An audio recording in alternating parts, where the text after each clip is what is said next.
How to fix the photos disappearing issue on your Honor 90 or 90 Lite. So to fix this issue, first of all open settings.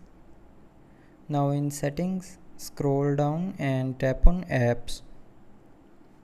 Now here again tap on this apps option, and from here scroll down and look for gallery app.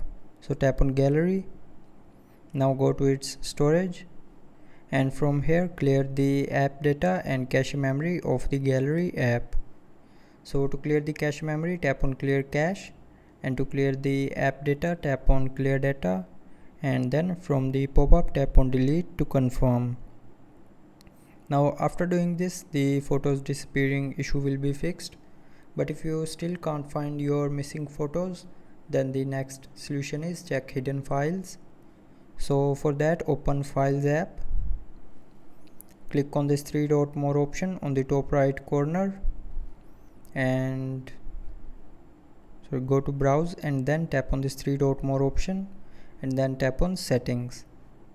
Now here you will see a show hidden files button. So tap on this button to turn it on, and after turning on this button, the hidden files will be shown in your gallery. But after turning on hidden files, if you still can't find the pics, then open gallery app, and here in gallery app go to the albums tab and then scroll down to the end and tap on recently deleted, and here you may find the files that are missing. So from here, if you want to restore files, then tap and hold on the picture and then tap on restore. So that's how you can find the disappeared photos on your Honor 90 or 90 Lite. So I hope you liked the video. Thanks for watching.